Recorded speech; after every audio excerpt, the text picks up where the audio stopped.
Pag-iimprenta ng balota, madi-delay na naman ng 2 hanggang 3 araw. Hindi matapos mag-withdraw ang isang kandidato na nabigyan ng temporary restraining order ng Korte Suprema, si Luisa Erispe sa sentro ng balita.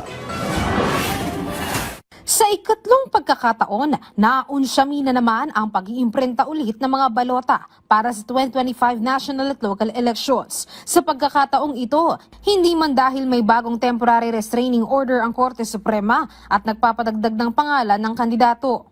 Pero dahil magbabawas naman ang kandidato ang COMELEC matapos mag-withdraw si Francis Leo Marcos, ang isa pa rin sa kandidatong nabigyan ng TRO ng SC. Ayon kay COMELEC Chairman George Erwin Garcia, dahil dito, delay na naman ng 2 hanggang 3 araw ang pag-iimprenta ng balota. Wala po tayong natanggap na pahiwatig na merong gustong mag-withdraw o aayaw na sa pagtakbo. So far po, baka naman po yung kahapon na lang ang pinakahuli at least sa national candidates. We will resume the printing of the ballots by Monday at all costs. Sobra na po tayong na-delay ng mga 3 linggo. Pero dahil sa ilang linggo na ang delay ng COMELEC sa pag-iimprenta, may mga kumukwestiyon bakit hindi na lang kasi isama ng COMELEC ang mga disqualified at nuisance sa balota. Ang sagot lang dito ng COMELEC, batas kasi ang masusunod rito. Kung papayagan po natin na yung lahat na nag-apila ay dapat masama ang pangalan, hindi po kasi pinag-uusapan ang praktikalidad dito, ang pinag-uusapan yung rule of law, Yes. yung batas.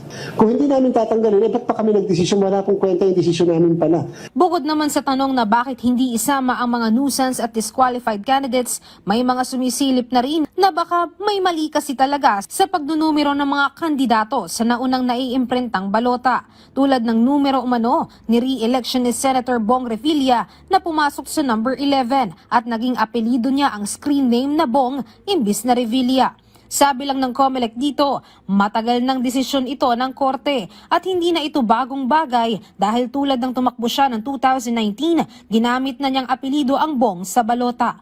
2009 na palitan ng kanyang pangalan. Sa ating pong Civil Code of the Philippines, pwede naman talagang palitan ng pangalan ng isang tao, lalo pat may mga kadahilanan. Naka-enumerate po yung mga kadahilanan doon at ang korte, napakadami ng desisyon kung bakit pwede mong palitan ng pangalan. Nanindigan naman ng COMELEC, wala silang mali sa pag-iimprenta ng mga naunang balota. Tumatalima lang sila sa desisyon ng Korte Suprema. Kahit naman na-delay ang COMELEC sa pag-iimprenta, tuloy pa rin ang mock elections bukas na isaasagawa sa buong bansa. Ang gagamitin naman anya dito kasi ay hindi tunay na mga balota.